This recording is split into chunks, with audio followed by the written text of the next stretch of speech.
Nous avons l'honneur aujourd'hui de recevoir M.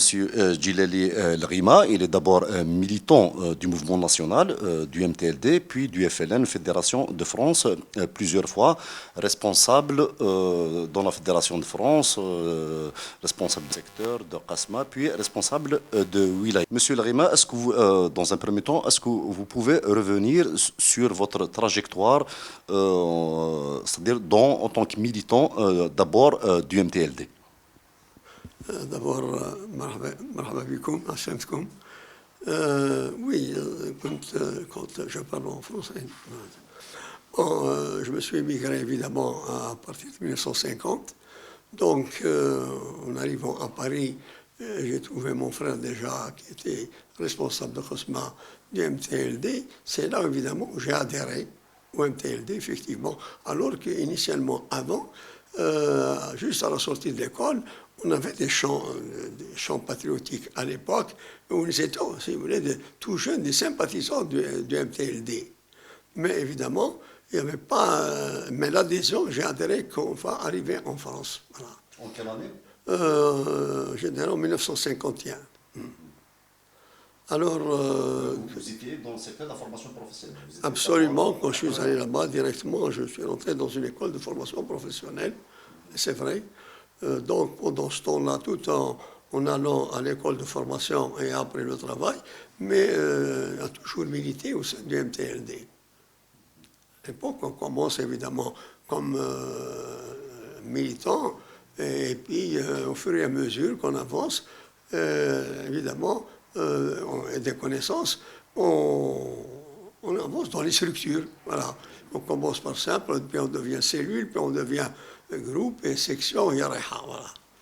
Donc, militant du PPA qu'on appelait PPA MTLD, de 51 jusqu'à 54. À la veille du déclenchement de la Révolution. Et bien sûr, à ce moment-là, il y avait que nous étions dans ce mouvement et nous sommes restés. Après le déclenchement, est tout à fait normal que l'adhésion au FLN, puisque la proclamation du 1er novembre nous a tous interpellés, mais nous discuterons de ce qui s'est passé après. Parce que c'était vraiment une euphorie, c'était à l'époque une joie, c'était l'émigration pour nous, c'était un jour de fête. Alors, on a vu à travers les journaux, en grand caractère, ce qui s'est passé en Algérie, et ça a été la joie de tout le monde. C'est là qu'on a commencé un petit peu à discuter des problèmes. Et malheureusement, un mois après, Messali a créé le MNA. À la création du MNA, donc, c'est quelque chose qui a troublé un peu l'immigration. Est-ce que c'est Messali qui a été à l'origine du 1er novembre ou d'autres qui ont été à l'origine du 1er novembre? Comment ça s'est fait, la décantation, à vrai dire? Vous étiez MTLD, Messali Hadj, c'était un grand dirigeant, un père du mouvement national. Comment s'est faite la décantation? Messali, on le parle du père du nationalisme, il était militant, il a adhéré à l'ENA. Il y avait d'autres avant lui, à l'ENA. Il a adhéré à l'ENA. Bon, quand il parle du père du nationalisme, on ne peut pas contester la période qu'il a vécue, évidemment, au sein de l'ENA et du PPA, mais la création du MNA à l'époque, c'est beaucoup plus un obstacle pour la déclaration du 1er novembre, pour le FLN. Voilà. Mais en tant que jeune militant, ou pour les autres, comment s'est faite la décantation? Eh bien, la décantation, c'est-à-dire, c'est un peu flou, nous avons vécu cette période vraiment qui est floue. Qu'est-ce qui se passe? Il y avait une campagne, parce que Messali, à l'époque, avait les locaux du MTLD. Donc, il était beaucoup plus, et les gens s'interrogeaient comment. Qu'ils n'arrivaient pas à situer les raisons pourquoi. Mais on s'est réunis au niveau de la CASMA du MTLD de Nanterre, et là, évidemment, nous avons décidé d'envoyer quelqu'un au pays pour avoir une confirmation. Nous avons envoyé un ancien militant du MTLD, un ancien permanent, Matla Rahmou, c'était Mouzarine, voilà, Saïd Mouzarine. C'est lui qui est venu parce qu'il connaissait Karim Belkacem, il connaissait Omran, donc il est venu directement là-bas.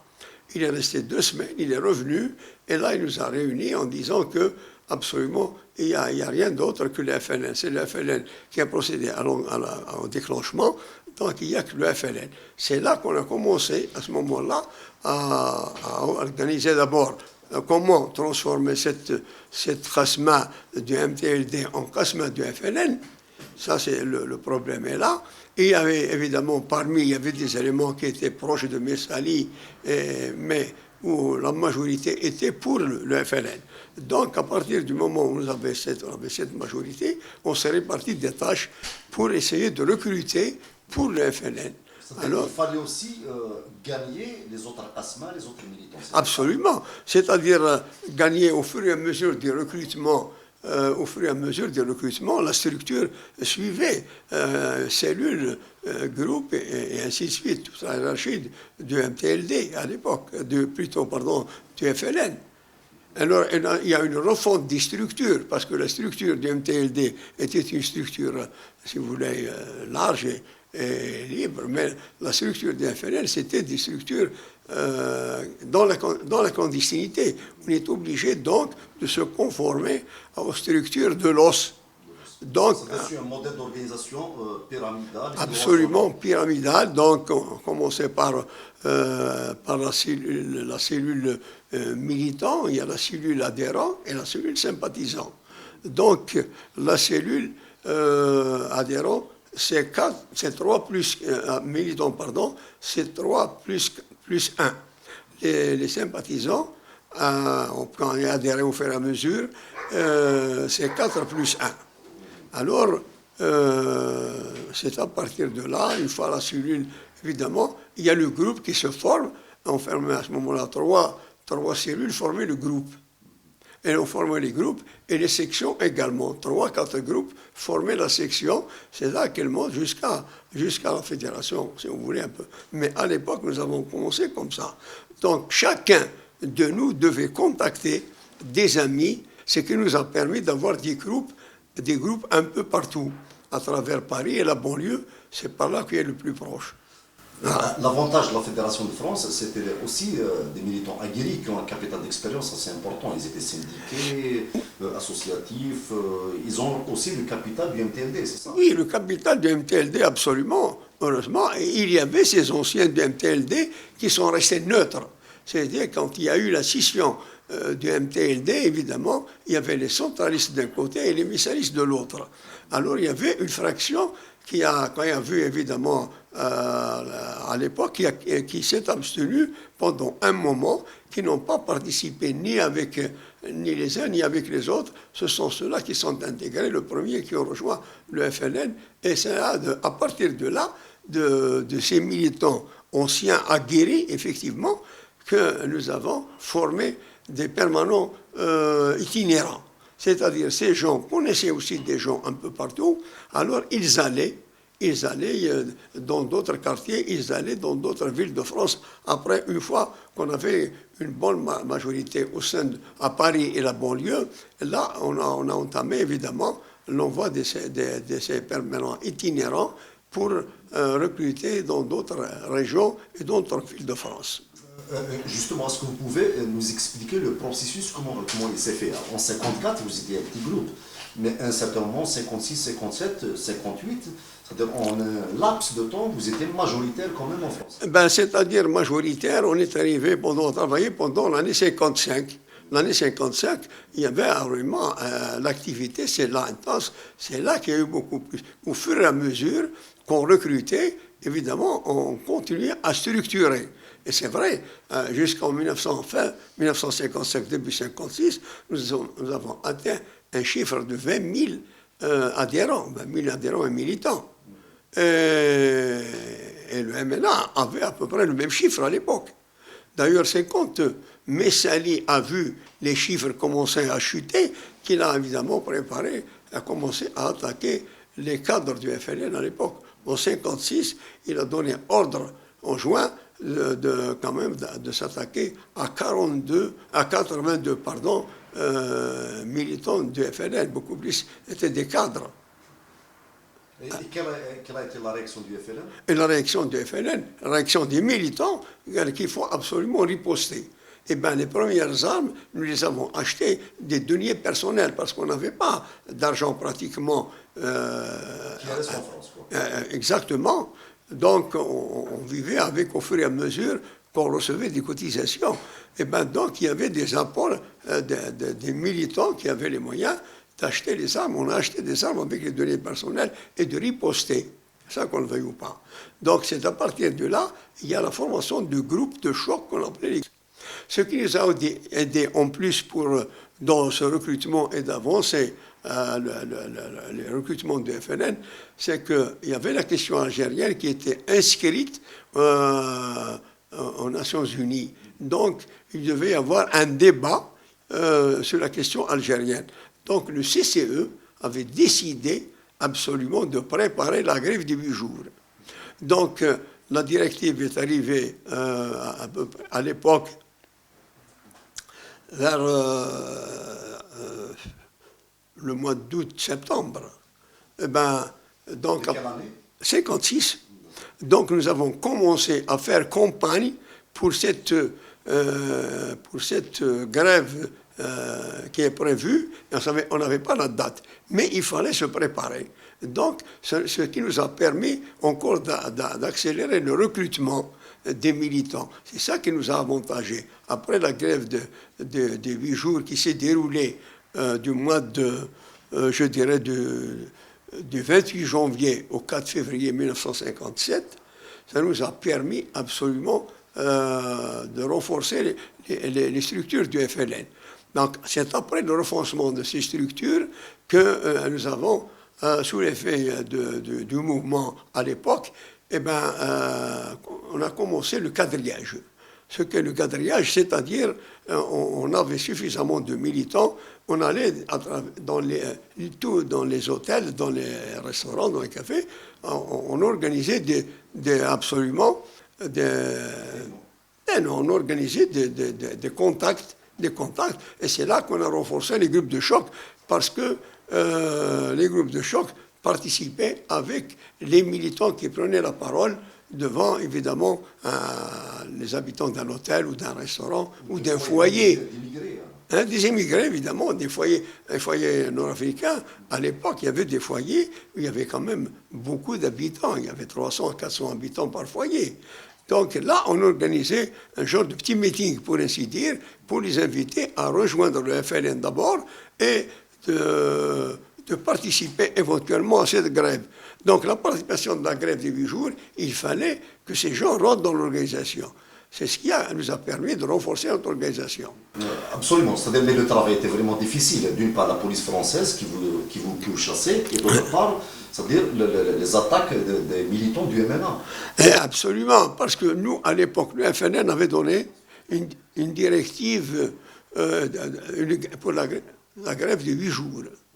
Alors que le MNA avait donné une journée tout simplement, essayé de casser le FLN. Ils ont décidé une grève de 8 jours, le premier jour tout simplement, le 28 janvier 1957. Alors nous avons continué la grève 8 jours. Oui.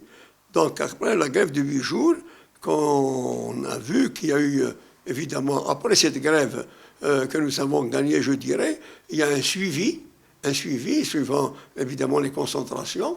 Il y avait des suivis je dirais, de 65, 75 à 85% d'Algériens qui ont suivi la grève. Et donc, c'est cette grève qui nous a permis, c'est là où le FLN, Raymond, est sorti de l'ombre, je dirais, de l'ombre, une façon de parler, mais c'est-à-dire avec une force, avec les moyens. Voilà. Absolument. Mais cette guerre entre, par exemple, le FLN oui. et le MNA, c'est-à-dire beaucoup de gens avancent un gros chiffre quand même. La guerre fratricide entre les deux organisations a causé plus de 4000 ou 5000 morts. C'est important quand même. On parlait de 4500 morts et de 9000 blessés entre, évidemment, le MNA et le FNL. Et c'est malheureux parce que c'était tous des militants aguerris, c'était tous ceux qui étaient dans le MNA, c'est déjà convaincus que c'est pas possible. Comment Messali peut trahir, c'est pas possible. Dans leur esprit, ils étaient là. On a dit non, c'est pas acceptez-le comme vous voulez, Mais la proclamation a été faite par le FLN, il n'y a que le FLN. Il n'y a pas, on ne peut pas y avoir un autre front. Il ne peut pas, le MNA, il vient plutôt pour entraver l'avancement du FLN. Ben, au fur et à mesure qu'on avançait dans nos campagnes, au fur et à mesure qu'on avançait dans les recrutements. Voilà ce qui est fait. Donc, le quadrillage, qu'on appelle le quadrillage, beaucoup ne comprennent pas ce que c'est. Le quadrillage, quand il y a un hôtel, on voit dans cet hôtel, on avait la majorité des militants. Donc, tout ce qui est resté dans l'hôtel, il adhérait automatiquement. Dès qu'il y a l'adhésion, on désigne des responsables sur place et on avance. Donc, on fait le quadrillage par local, par rue et par quartier. Des fois, c'est-à-dire, quand vous faites le quadrillage, il y a d'autres militants du MNA qui viennent, qui sabotent, qui... Ceux qui étaient vraiment MNA, ils ne rentraient pas dans les structures du FLN, quittaient, ils sont arrivés à se regrouper ailleurs.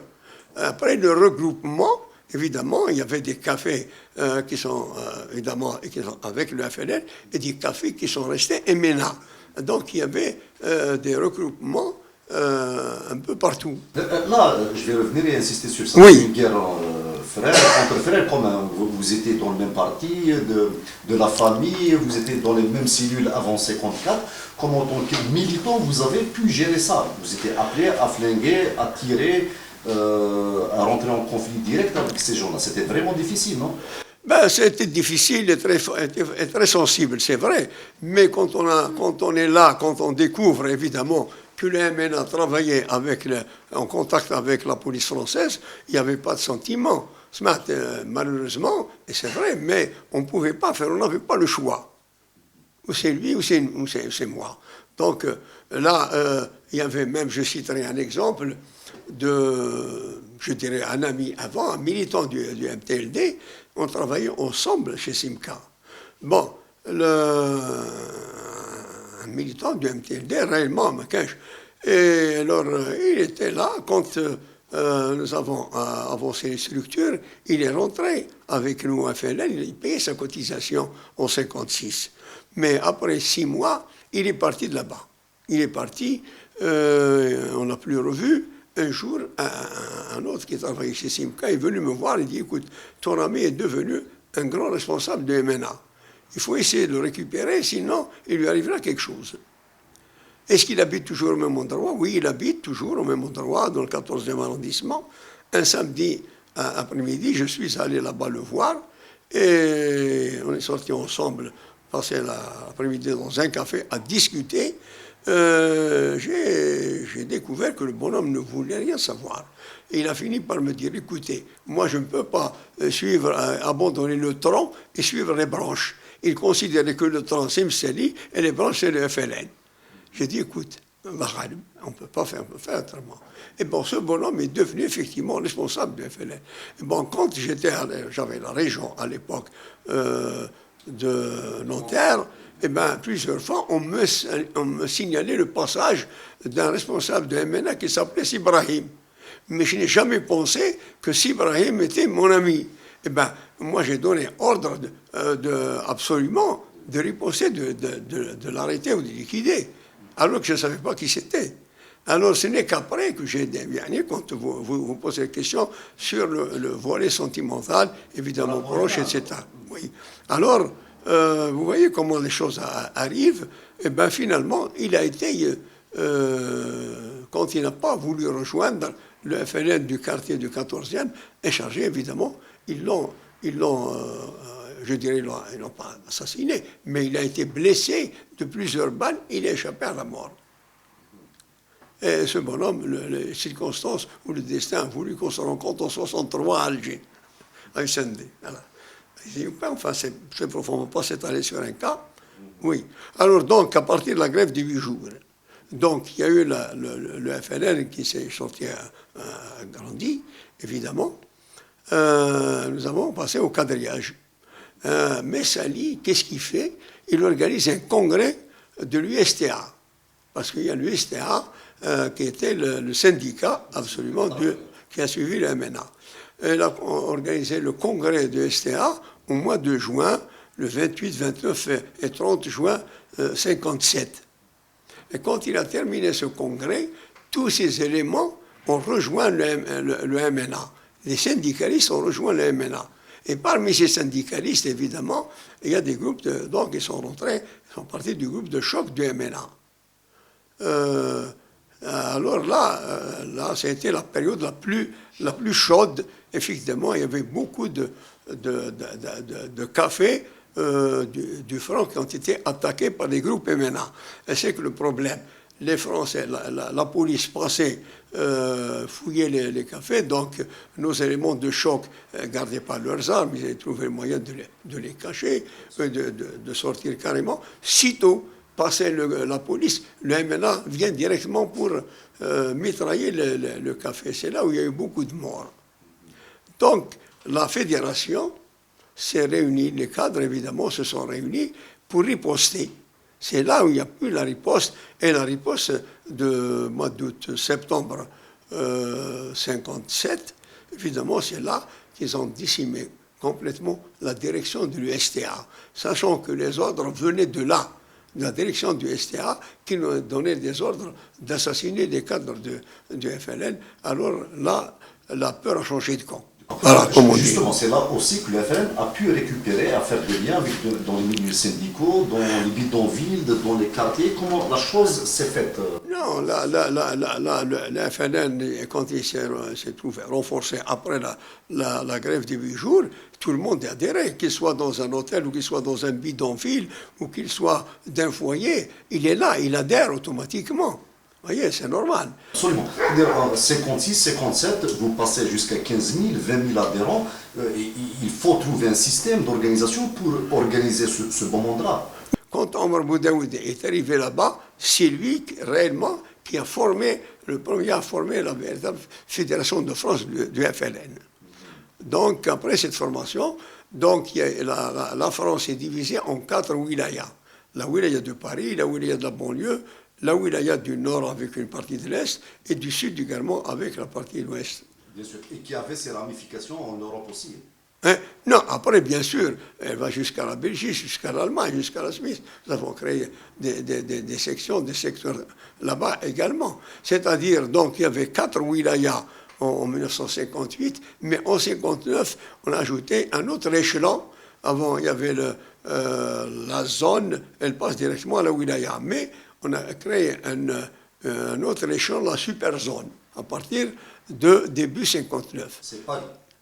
Non, c'est toute la France.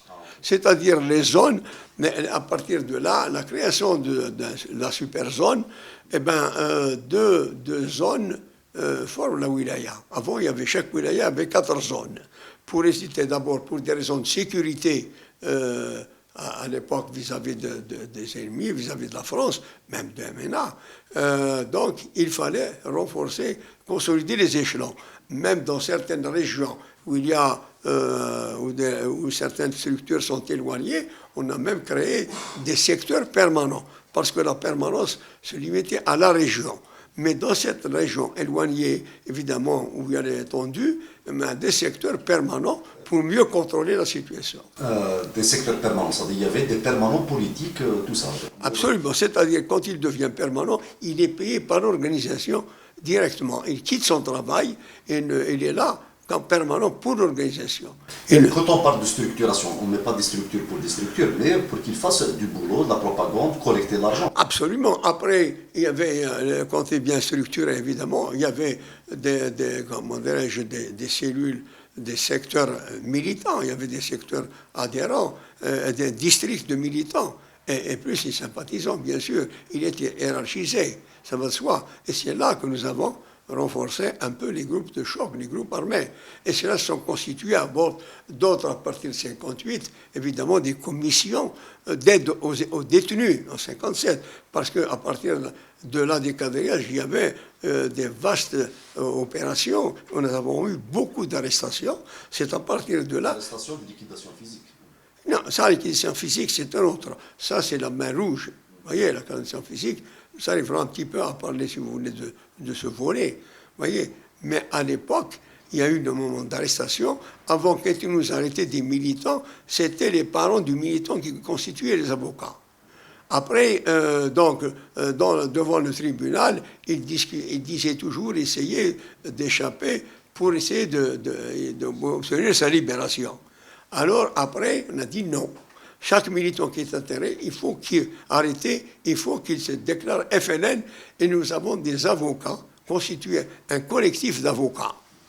Alors d'ailleurs, les premiers temps, les premiers éléments, c'était Moradou Siddiq, d'Aïtaoudian, et bien Aïtaoudian a été tué par la mer Rouge. Après ça, évidemment, qu'il y a une constitution d'avocats algériens et français. Quand on parle de collecte d'argent, mais l'essentiel de l'argent était envoyé en Algérie pour acheter des armes. Maintenant, à l'époque, l'argent est ramassé au niveau de la France. À ce moment-là, il arrivait jusqu'à la fédération. C'est là que la fédération a organisé des réseaux où comment transférer cet argent. Non, il faut la ramasser à travers, évidemment, toutes les wilayas, mais l'argent arrive à la wilaya. On avait des filières par la suite. Le réseau Janson, par exemple. Essentiellement des militants français. Oui, des militants.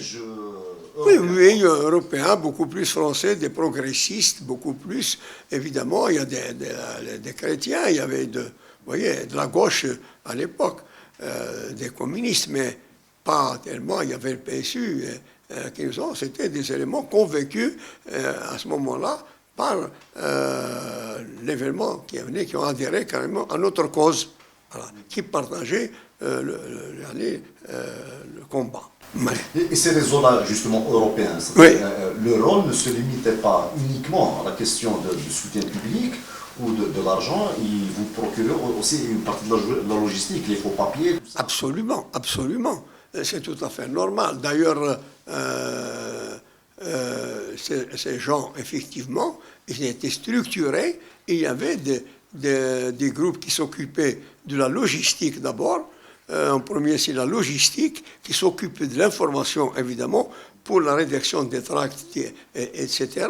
Bon, il y avait l'information. Nous avons une structure au niveau de la wilaya qui part de la région jusqu'à la wilaya, des responsables hiérarchisés qui s'occupaient uniquement de l'information.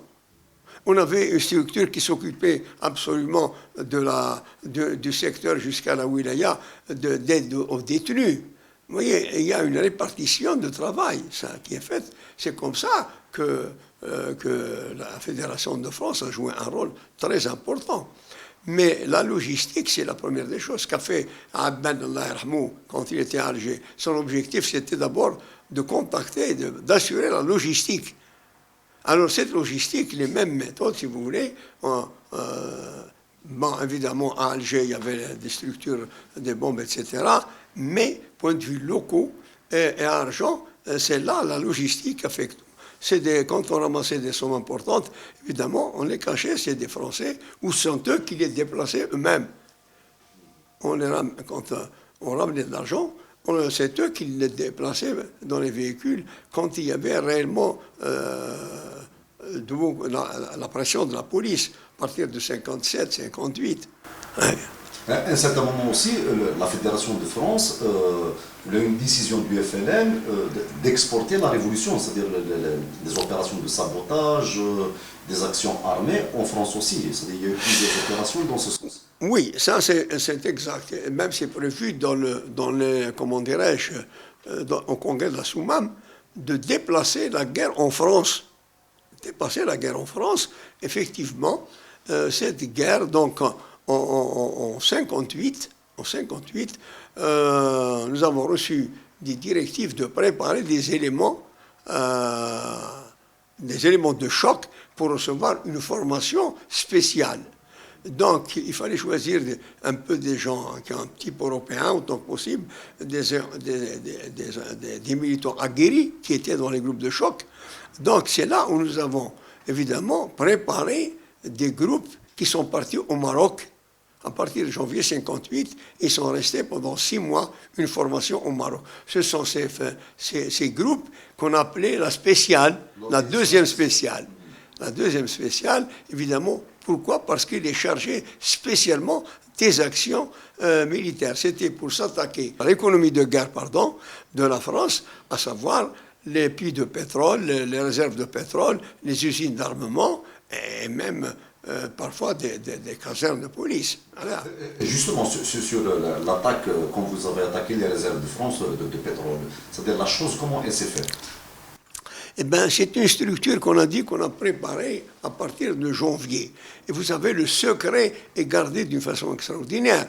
Il n'y a jamais eu de fuite ni rien du tout. Et quand ils ont, ces jeunes recrutés à l'époque envoyés au Maroc, quand ils sont revenus du Maroc après leur formation, ils ne sont jamais revenus sur les lieux où ils étaient avant.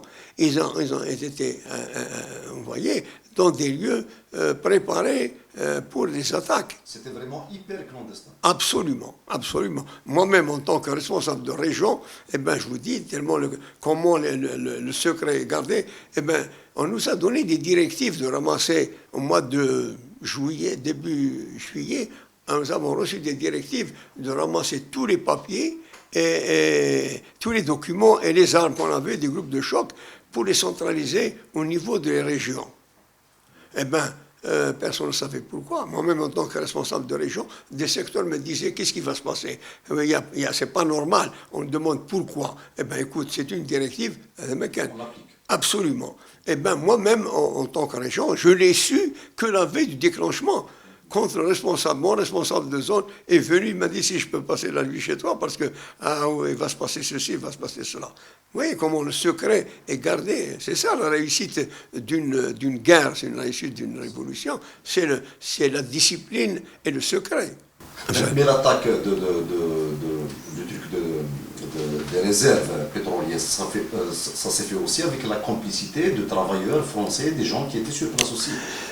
C'est vrai, mais le grand travail, c'est les nôtres. Ils ont inspecté les endroits avant. Tous les plans ont été préparés. Quand on prépare un plan, bon, même vous voyez un ouvrier, comment passer par là, comment y aller là-bas, etc., c'est un problème de renseignement. Et il y avait des éléments absolument capables d'obtenir tous les renseignements. Renseignement même chez la police, d'ailleurs. Hein? Mais nous avons des cellules d'information, bien sûr. Comment alors on savait qu'il y a des zélés dans tel ou tel? Ben oui, nous avons, comme ils cherchaient à infiltrer l'organisation, que nous cherchons à infiltrer les services TAHAM, exactement, leurs services à eux. C'est la guerre. Hein? Eh ben, écoutez, il faut faire à la guerre comme la guerre. Hein? Il n'y avait pas à se donner de crédit. On faisait, bien sûr. On se renseignait, on avait absolument des moyens de renseignement à l'époque. Oui. Fin des années 50, vous étiez arrêté, je crois aussi, non? La première arrestation, c'était en 51, plus précisément le 8 décembre 1951. À l'époque, il y avait, vous savez, la Maison des Nations Unies se trouvait en France à la Porte-Maillot. Donc, il y avait Zim Pacha, qui était ministre des Affaires étrangères de l'Égypte. Il est venu à Paris, il devait animer une conférence avec l'organisation, une conférence à Paris.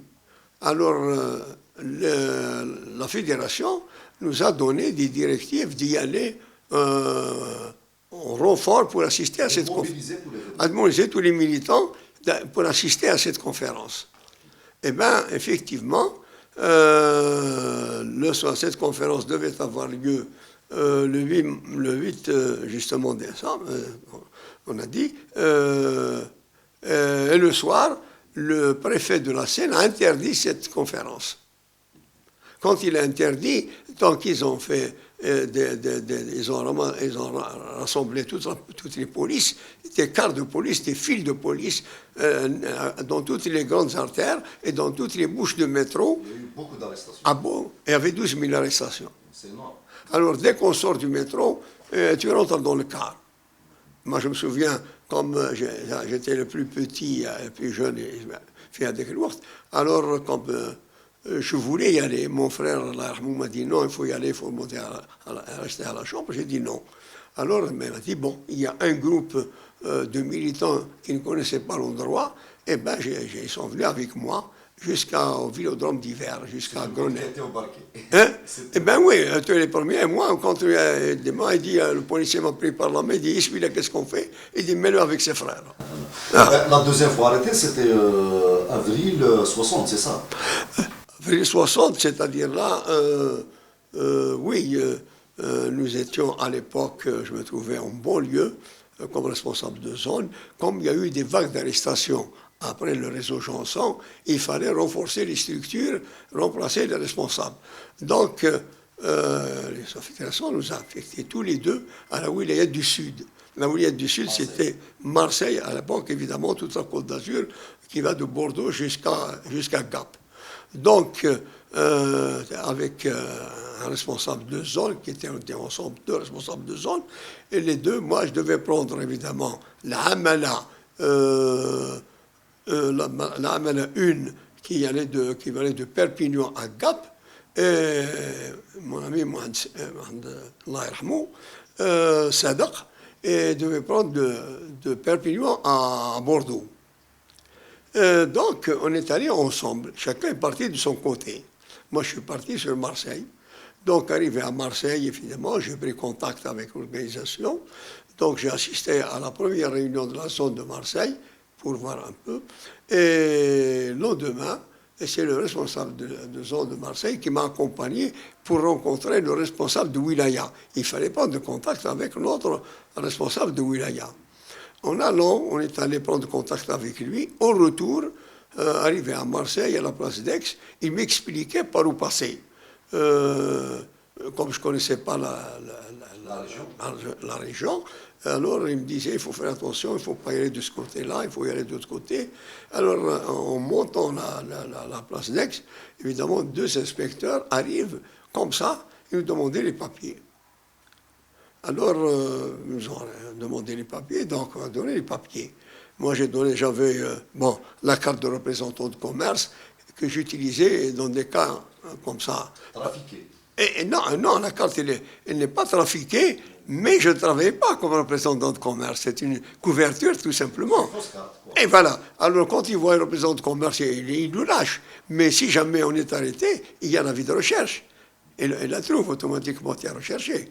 Et mon ami, c'est qu'il avait une fausse carte d'identité au nom d'un Français. Alors, quand ils nous ont arrêtés, on s'est regardé, chacun a sauté de l'autre, d'un côté. Lui, il est allé du côté de la place d'Aix, et moi, je suis parti du côté de la rue Chapelier, là où il y a évidemment beaucoup d'Algériens.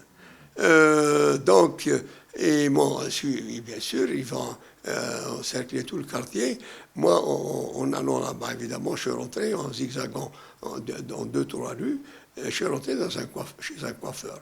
Et moi, ils sont venus, ils avaient la photo, ils m'ont soulevé, ils m'ont enlevé du fauteuil du coiffeur pour me jeter dans la fourgon de la police. D'ailleurs, les policiers qui m'ont accompagné dans le car, j'ai dit, je t'assure, s'il n'y avait pas une femme devant moi, je lui aurais tiré dessus. Donc, avec l'accent marseillais, j'ai compris qu'il s'est sauvé. Voilà. Alors, je me sentais à l'aise parce qu'il y avait main cache, il n'y a pas quelqu'un qui peut dire, on pouvait dire, on ne se connaissait pas, c'est un fait. Mais il y a toujours une manière de faire pression. Mais une fois dans le commissariat, c'est l'interrogatoire, puis la torture, c'est ça? Non, c'est l'interrogatoire. Non, au commissariat, une demi-heure après, il y avait deux inspecteurs, la DST, qui m'ont amené dans leur bureau à la DST. Ils m'ont entendu pourquoi je suis venu à Marseille. Est-ce que je suis responsable? Est-ce que vous savez, l'enquête, évidemment. Une fois l'enquête est terminée, j'ai dit non. Moi, je suis venu à Marseille pour voir un cousin à la rue des Chapeliers, parce qu'il n'y avait aucun papier qui justifiait mon arrivée. Alors j'ai dit non, je suis venu voir mon parent ce matin. Je n'ai pas dit que j'étais là depuis une semaine, parce que j'étais dans un local, évidemment, clandestin. Je n'ai pas dit que j'habite Marseille. J'ai dit je suis arrivé ce matin, je suis venu à la rue Chapelier pour voir mon cousin qu'on nous a signalé, qu'on n'a pas vu depuis des années. Et voilà, donc, ils m'ont mis carrément, après l'interrogatoire, ils m'ont ramené directement au sous-sol. Ils m'ont mis dans une cellule. Et j'ai passé 27 jours là-bas, avec 13 jours de torture. 13 jours de torture. Alors, le bonhomme, un des inspecteurs, m'a posé la question, il m'a dit, on t'a vu discuter avec ton ami. Qui c'est celui-là? Comment il s'appelle? J'ai dit non, c'est pas un ami. C'est quelqu'un à qui j'ai demandé un renseignement où se trouvait la rue des Chapeliers. Et il m'a dit, dans quel langage je me suis adressé en français.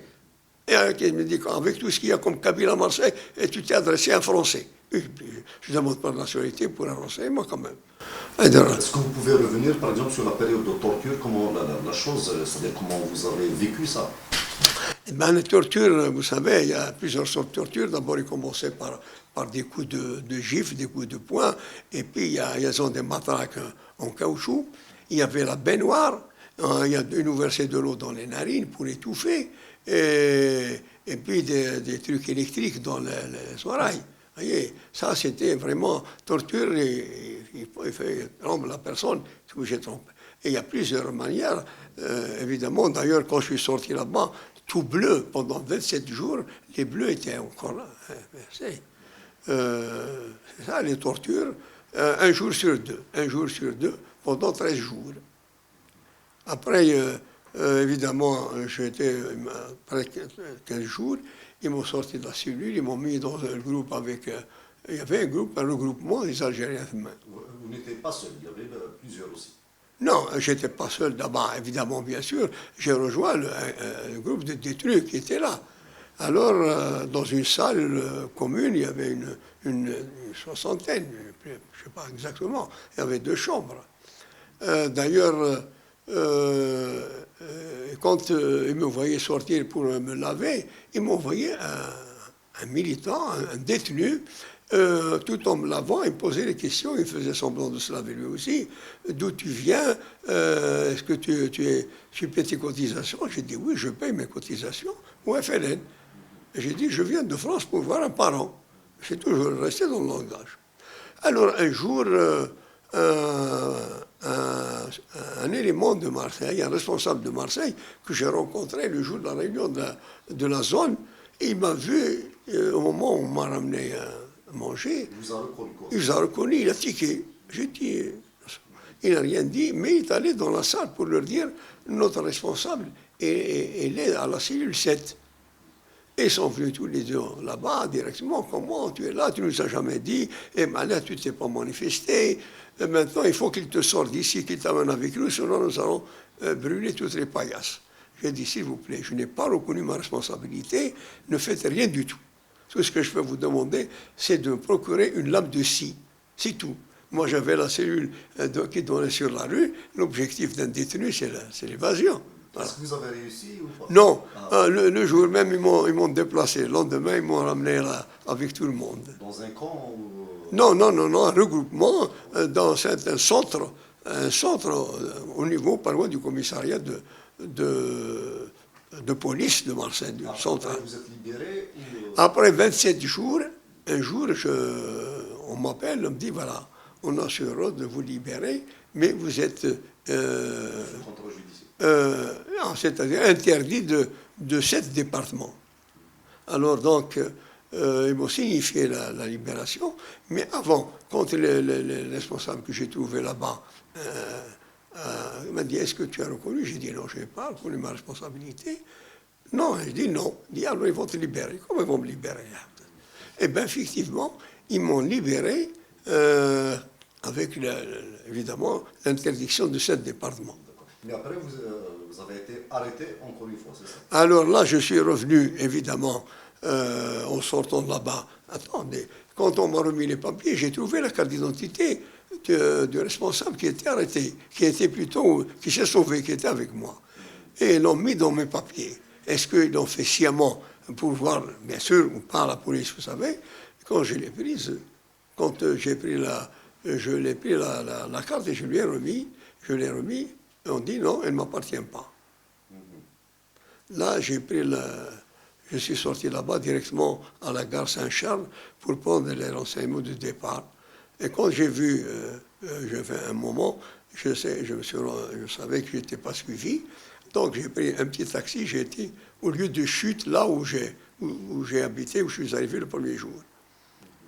C'est là que, parce que je n'avais pas d'argent pour rentrer. Et je n'ai pas osé dire à ces prisonniers, ils m'auraient fait une quête, mais je ne voulais pas leur dire, je ne voulais pas leur dire que je n'avais pas d'argent. Sinon, Pour... tu vas te faire griller, c'est ça? Non, c'est pas grillé, non, c'est une... pour moi, ça me gênait de leur demander. C'était des trucs quand même. Alors j'ai dit non, c'est là que je suis parti au centre, et j'ai retrouvé celui qui est venu avec moi, Mohamed Sadr, il venait pour réunir l'Amala où j'étais effectivement. Il m'a dit ça tombe bien. J'ai dit oui, ça tombe bien, si tu veux que je vous emmène tous en prison. Yallah, on m'a donné 24 heures pour sortir, pour quitter Marseille. Et les circonstances de la deuxième arrestation? La deuxième arrestation, quand je suis arrivé à Paris, tout de suite, 15 jours après, l'ancien responsable d'Amala qui était avec moi à Saint-Denis est devenu responsable de le wilaya de Paris.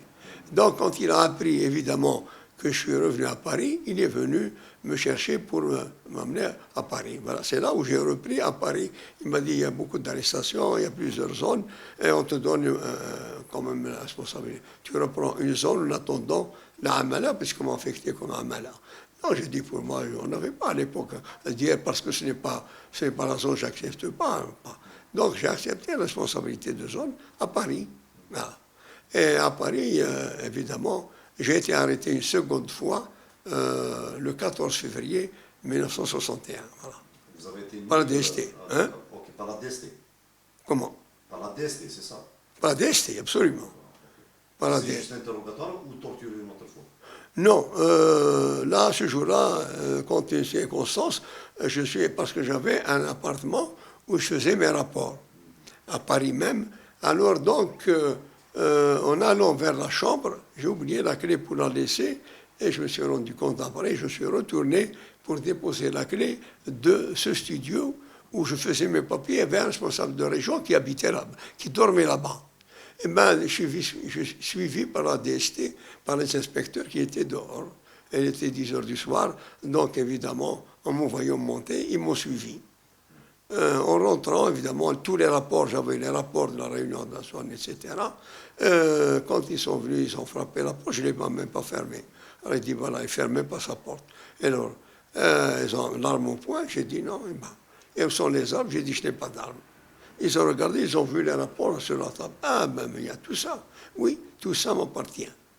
Et moi, je voulais absolument faire vite pour ne pas que l'autre régional arrive, qu'il se fasse arrêter avec moi. Alors, il y avait un inspecteur ou commissaire, je ne sais pas, en civil, qui est monté. Il m'a dit, est-ce qu'on ne vous a pas manqué de respect? J'ai dit non. Il m'a dit, où sont les armes? J'ai dit, je n'ai pas d'armes. Tout ce que j'ai, je l'ai ici. Alors, ils ont ramassé tous les documents. Ils ont pris une petite valise. Et là, ils ont mis dedans. Ils m'ont emmené à la DST, à la rue des Saussés, qui était... En prison. Là, la prison. Après, ils m'ont emmené là-bas d'abord. Ils m'ont laissé la nuit. Ils ont pris tous les documents pour les exploiter, pour trouver des adresses, évidemment, de responsables. Pas d'adresse. Non, il n'y avait pas d'adresse. Il y avait des adresses, il y avait des fausses cartes d'identité, il y avait des recherchés pour lesquels on a préparé les papiers. Et il y a même des photos de gens qu'on cherchait nous, des harkis ou même des policiers. Ils ont tout pris, évidemment. Alors, la nuit, j'étais là en train de méditer comment dire, quoi faire, comment répondre. Bon, il n'y avait personne qui m'a vu, personne ne pouvait. Alors, le lendemain, j'ai nié complètement la responsabilité. Alors, quand on reconnaît la responsabilité, c'est là où ça commence, évidemment, où sont les responsables, où est l'argent. Ils ont trouvé, nous, on gardait les rapports pendant 3 mois, cumulés. Les 3 rapports cumulés, à l'époque, une somme de 195 millions. Alors, la somme 195 millions sur papier, ils ont trouvé une liste de 60 armes, il n'y avait pas d'armes et il n'y avait pas d'argent. J'avais sur moi, à l'époque... Quel document. Quel document. Alors, quand je suis arrivé, évidemment, à l'interrogatoire, ce ne sont pas ceux qui m'ont arrêté, qui m'ont présenté, c'est un autre... ils ont une annexe du côté de la Villette, ils m'ont ramené là-bas. Alors, là, commence l'interrogatoire. Alors, quelle est ta responsabilité? J'ai dit non, je n'ai pas de responsabilité. Et tous ces documents, j'ai pris une décision tout seul de nier ma responsabilité Et je reconnais ces documents, oui, ils sont chez moi. Vous êtes un simple archiviste ou quelqu'un qui... Ben, je garde les documents tout simplement. Où tu travailles, je travaille dans les marchés. Parce que je ne pouvais pas justifier de fiches de paie, exactement. Je travaille dans les marchés. Et alors, après une journée d'interrogatoire, évidemment, finalement, il m'a dit, pourquoi tu n'oses pas déclarer ta responsabilité? On sait que tu es recherché comme chef de super zone. Et alors, qu'est-ce que tu viens faire ici? J'ai dit, alors, puisque je suis recherché comme super zone, emmène-moi en prison. Ah, il me dit, oui, tu crois qu'on va comme ça? On va t'envoyer d'abord chez tes frères et puis on verra. C'est qui ces frères? Eh bien, les Harkis. Ah, ok. Ah oui, c'est là qu'ils m'ont envoyé comment dirais-je, à Vincennes, au centre du triage de Vincennes.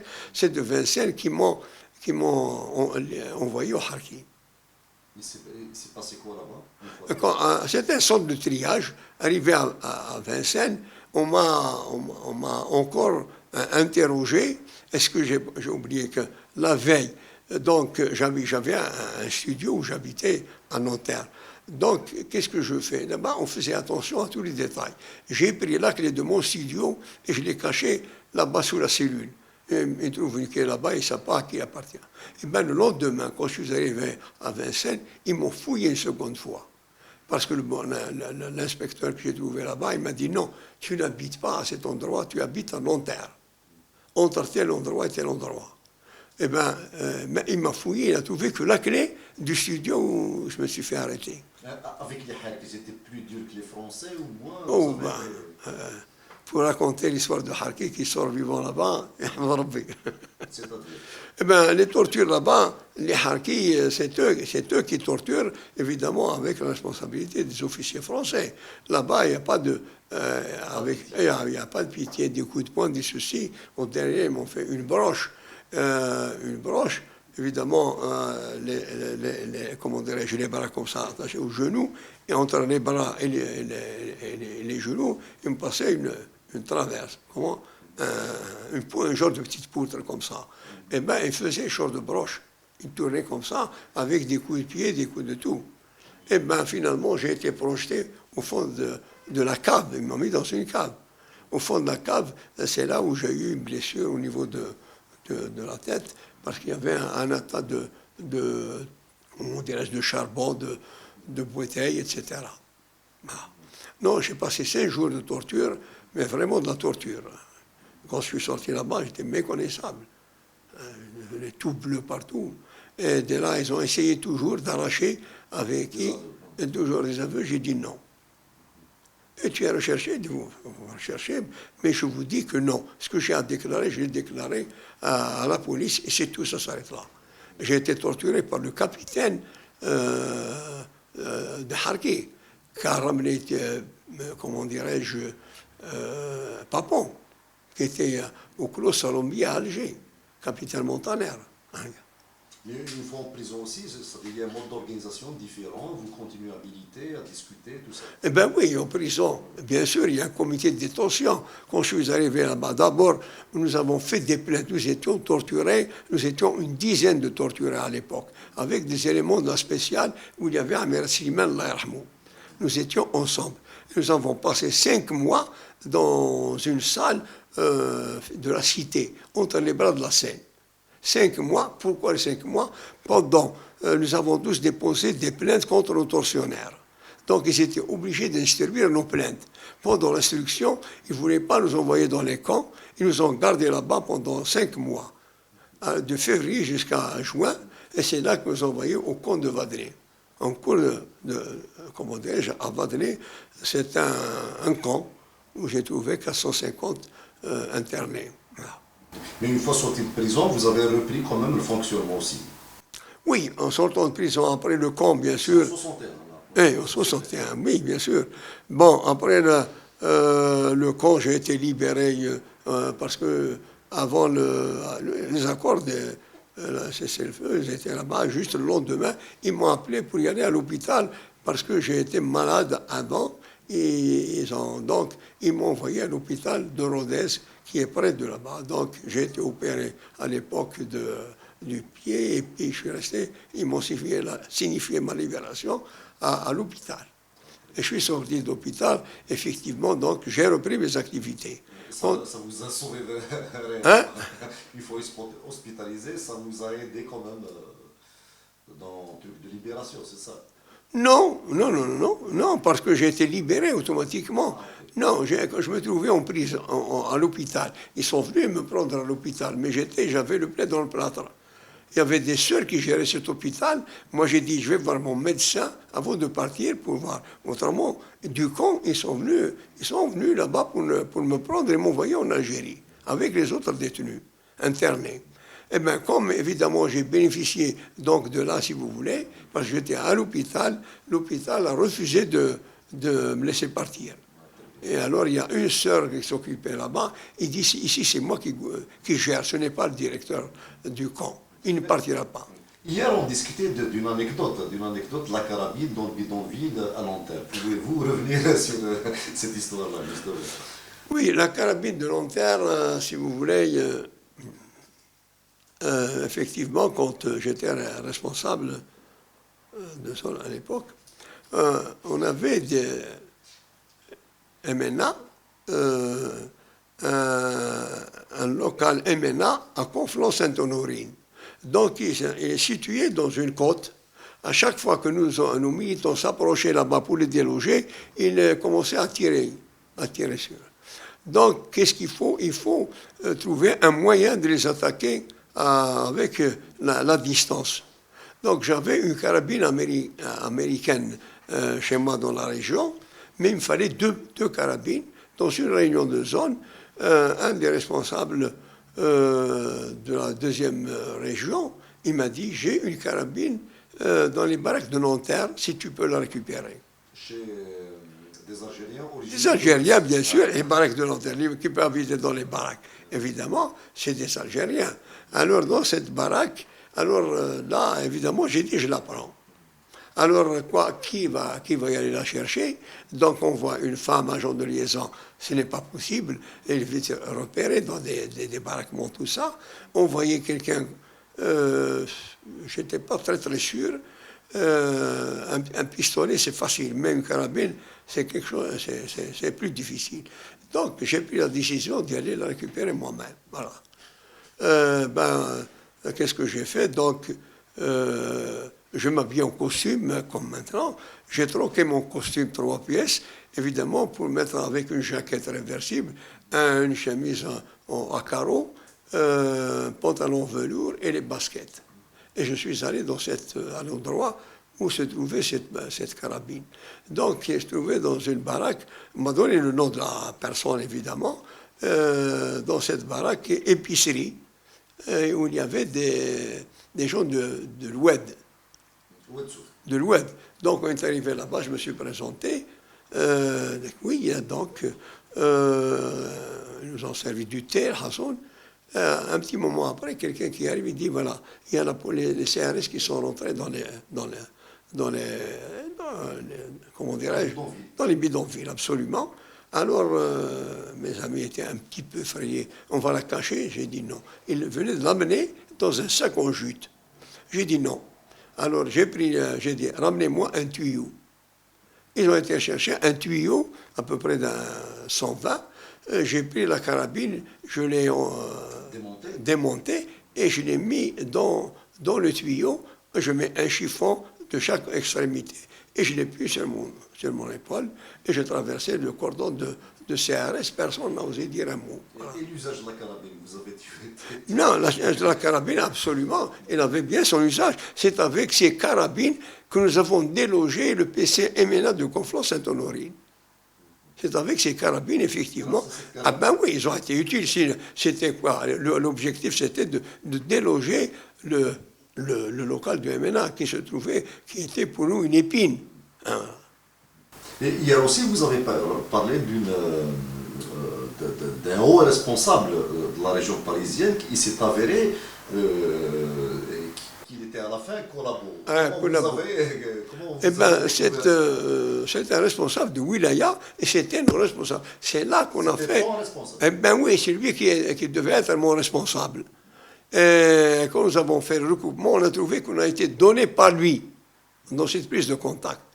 Parce que les Français qui ont été arrêtés, personne ne connaissait. C'est eux, ce sont ces Français qui ont dit il n'y a personne d'autre qui nous a vus quand nous avons pris l'argent qu'un tel. Après le recoupement de plusieurs, évidemment, arrestations et de plusieurs saisies d'argent, ils ont trouvé que c'était ce monsieur, chef de wilaya, qui était l'informateur avec la police. Donc, il est venu à Paris. L'indépendance, c'est ça? Ah ben, mois de juin 62. 62, mois de juin 62, évidemment, après tous ces recoupements, on a trouvé que c'était lui. Donc, ils l'ont appelé, il est venu, on a une réunion, et ils l'ont bloqué dans une villa. Et c'est là, évidemment, ils ont dit de faire un rapport de tout ce qui est l'argent saisi. Parce que toutes les sommes saisies, ils prenaient un pourcentage. Et ils lui ont ouvert un compte à lui spécial. Et lui, il a reconnu. Il a reconnu, il a fait un rapport de 72 pages, parce qu'il lui a dit non, maintenant que la guerre est terminée, les accords, évidemment, on n'a pas le droit d'assassiner ou de tuer quelconque, etc. Donc il y a confiance. Alors il a fait un rapport de 72 pages. Où il a reconnu tout ça? Il a reconnu tout. C'est à partir, évidemment, de ce rapport écrit par lui-même que la fédération l'a condamné. Voilà. Condamné à mort? Ah, bien sûr. Il a été exécuté. Il a été exécuté au mois de juin. Et il y avait aussi des histoires de ce genre? Pratiquement non, des cas peut-être, mais particulièrement celui-là, il s'appelait Morad, évidemment, qui a travaillé, il s'est avéré qu'il travaillait avec eux depuis 1957. Il est allé en Tunis pour mission et tout, et personne ne savait. Il a fallu que ce soit ces Français qui le dénoncent, qui ont dit que on ne connaissait personne, c'est le seul. C'est à partir de là que le fil conducteur a fait son chemin. Justement, puisqu'on parle de période de veille, indépendance, de tout ça, cette période-là, après les accords, juste au moment des accords, quel était votre rôle, justement, c'est pour protéger ou contribuer qui est contact avec la France coloniale? Est-ce que ça s'est fait par biais de la Fédération de France? C'est-à-dire, nous, la Fédération de France, d'abord, ses activités à continuer, évidemment, mais avec le conflit à l'époque, évidemment, a déstructuré un petit peu la situation. Quel conflit? Conflit des frontières. Bien sûr, le groupe de Oujda et le groupe de l'état-major avec le groupe des trois wilayas, la wilaya 4, la wilaya 3 et la Fédération de France. Parce que la Fédération de France a pris position avec la wilaya 4 et la wilaya 3. D'ailleurs, ils nous ont pénalisés pendant près de 30 ans. Ouais. Alors nous, là-bas, à la sortie, la Fédération a organisé des séminaires pour tous les cadres. Comment préparer l'Algérie de demain. Donc, on avait des animateurs qui nous donnaient, évidemment, où chacun donnait son avis, comment il y avait un départ massif des Français, et comment faire, évidemment, donc le problème des orphelins, le problème des veuves, le problème des chômeurs, et comment... Avec acuité. Bien, vous étiez présent, c'est-à-dire la manif du 17 octobre 61? Non, je n'étais pas présent parce que j'étais arrêté. Non, mais j'étais au courant de toute la préparation de l'organisation. Nous le connaissons évidemment par cœur, c'est ça. Comment ça a été préparé, comment a été la riposte, comment a été décidé, etc. Nous avons tous les documents pour ça, oui. Vous pouvez revenir sur cet événement, justement? Cet élément, le 17 octobre. Le 17 octobre, c'était, comme on a dit, quand j'ai dit, c'est les caciques de l'Algérie française. C'était le Debré d'abord, qui était le ministre du général de Gaulle, avec Papon. Ils ont décidé, c'était pour casser la Fédération de France à l'époque, parce que la Fédération de France est devenue un peu la source du financement, comme on l'a dit, et la source, évidemment, d'envoi des troupes pour la Hélène. Tous les recherchés, automatiquement, on avait des filières pour carrément envoyé tous les recherchés. Donc, ils savaient tout ce qui se passait là-bas. C'est à partir de là qu'on nous envoyait d'abord les harkis là-bas. Ils ont envoyé à Paris, ils n'ont pas ailleurs. C'était pour casser la Fédération de France. Voilà.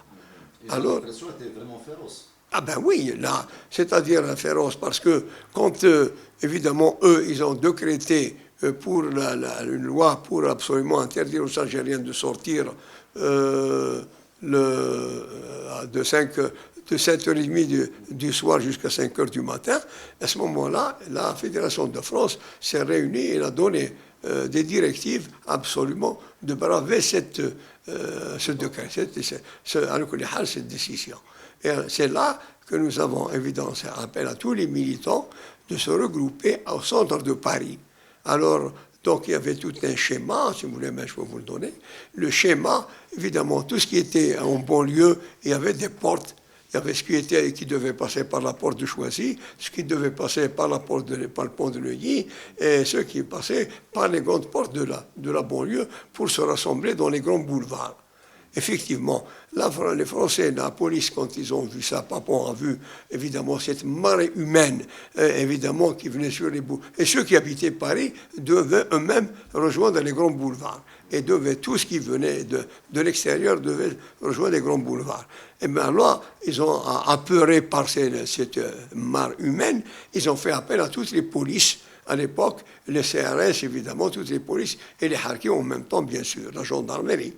Là, ils ont lancé évidemment un appel à toutes les polices et ils ont fait circuler par une information qu'à tel endroit, il y a un policier assassiné pour essayer de créer une tension au sein de la police.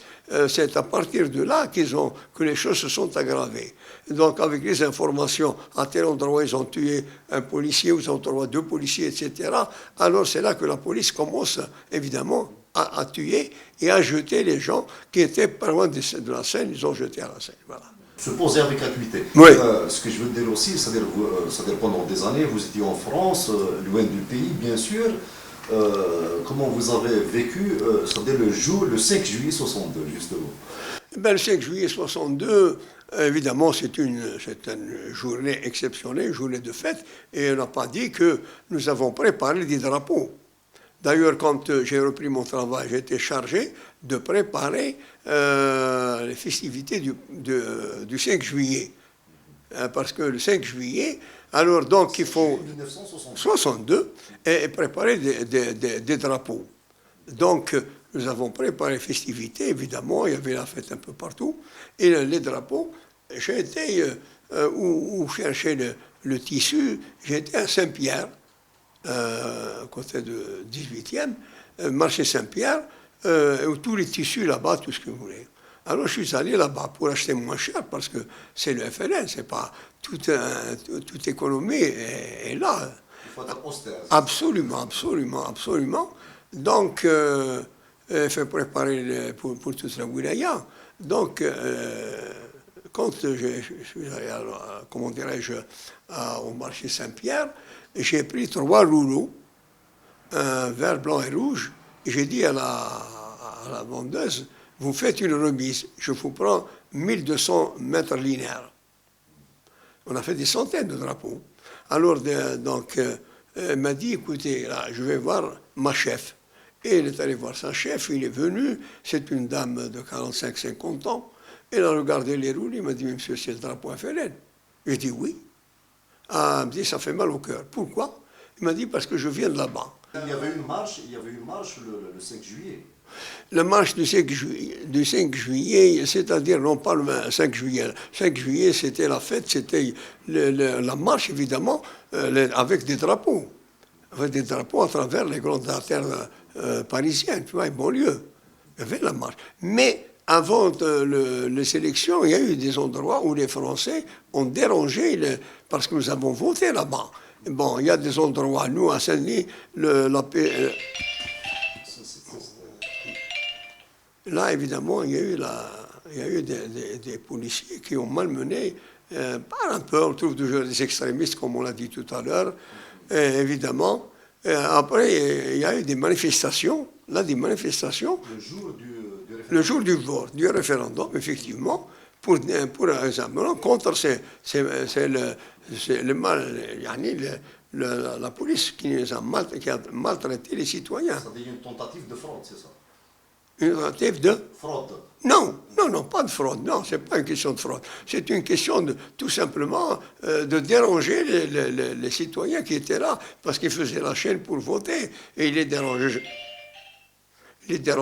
Alors, non, il y a quelle fraude? Il n'y a pas de fraude. Il y a pas... Empêcher les Algériens de voter. De voter à Demakan.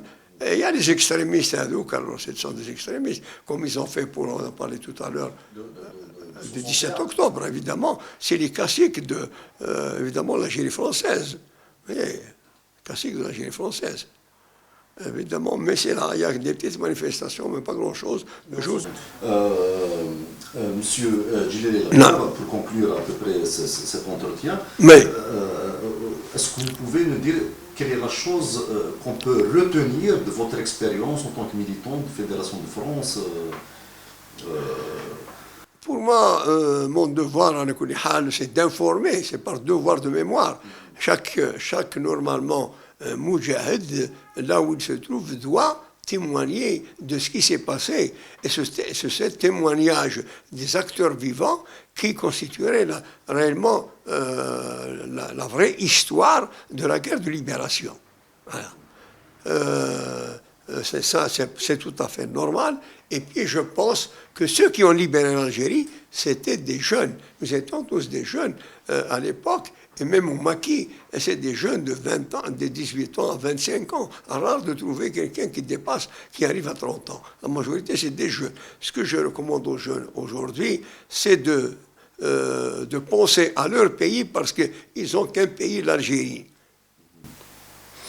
Et s'approprier la mémoire, bien sûr. Absolument. Un dernier mot. De dire à ces jeunes de se mettre au travail absolument et de relever le défi et que l'Algérie soit le meilleur pays avec tous ses moyens, avec ses jeunes, surtout les jeunes. Un pays jeune, il n'a pas à avoir peur. Il y a les possibilités. C'est à ces jeunes qui doivent relever le défi et qui travaillent parce que nous n'avons qu'un seul pays, l'Algérie. Ils peuvent, comme ils disent à tel endroit, nous étions des émigrés. Si nous avons trouvé un pays mieux que l'Algérie, on serait resté là. Voilà pourquoi, c'est tout. Je demande aux jeunes de se mettre au travail et de relever le défi. Voilà.